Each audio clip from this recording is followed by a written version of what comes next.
Hi, I'm Alex McCord, and welcome to The Real Deal on TheStir.com. Today we are catching up with some Bravo business with episode 5 of the Extreme Guide to Parenting, as well as the Real Housewives of Lockup. I mean, Atlanta. Wait, no, I mean New Jersey. Oy vey.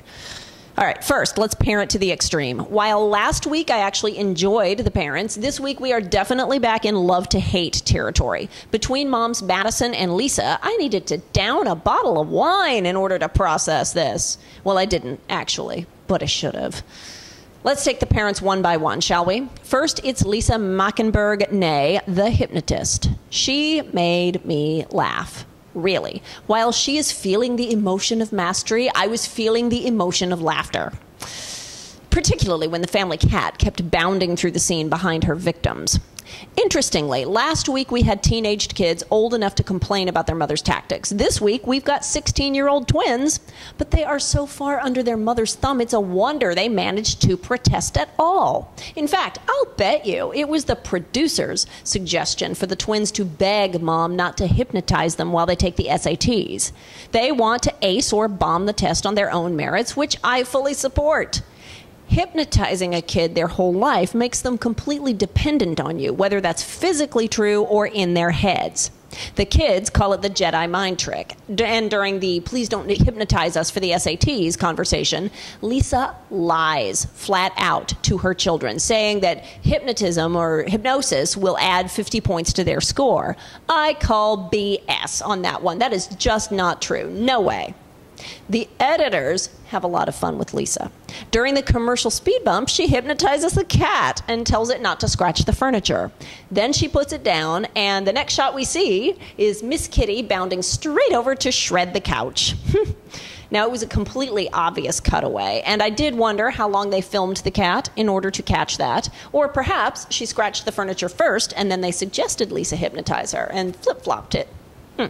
In any case, Lisa came across more funny than frightening, mostly because she fully realized that it was time to step back and let go a bit, even undergoing hypnosis herself in order to help curb her desire to trance her kids into submission. Next, we have performance artist, feminist pornographer Madison Young and her 2.5-year-old Emma. First, let me be 100% clear that my snark today is not about the porn. Pornographers are perfectly capable of raising good kids. This is not an, oh lordy, she shouldn't have had kids situation. But if you work in porn, your child has an uphill battle already with what mommy and daddy do for a living. Must you add to that battle by making your toddler water the plants with menstrual blood on a playdate with a new family? And by the way, if you haven't seen the episode yet, I'm not making that up. She really did it. Here's what got me. Not only that, but while preparing for her performance art piece with her book launch that involved having balls thrown at her body and underwear tied up with catcher's mitts everywhere, Emma's godmother objects to the little girl attending the show. Now, did you catch the name of the godmother? Annie Sprinkle. Do you know who that is? Not only is she the godmother of Emma, but she's also the godmother of feminist porn. Performer, educator, former sex worker, PhD. Annie Sprinkle pioneered something called the public cervix announcement. Remember that from college? If Annie Sprinkle is telling you it's inappropriate for your child to watch your performance, you should listen. In the end, Madison insisted on taking Emma to the bondage baseball toss book launch, and nobody talked about the real reason she had a 0 to 100 totally crazy toddler meltdown. The editors wanted us all to think that Emma was traumatized by crazy mommy. But did you look out the window? It was dark.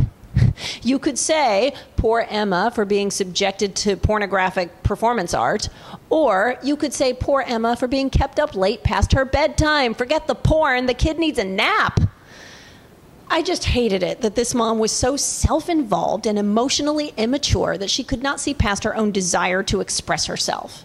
You know, maybe mama should put the dildos on a higher shelf at home, or in a drawer. Don't let the kid use them to play telephone, or at least not on play dates, while coloring uteruses. Oh wait, should that be uteri?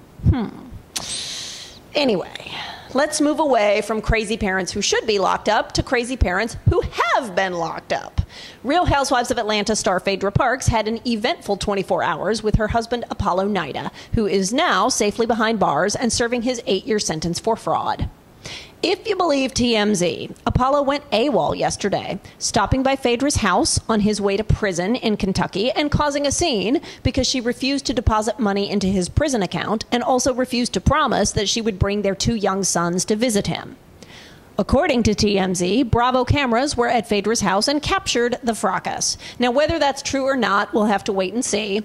But if it is, that's pretty trashy of the producers. Understandable, but understanding a dirty ratings grab does not make it any cleaner.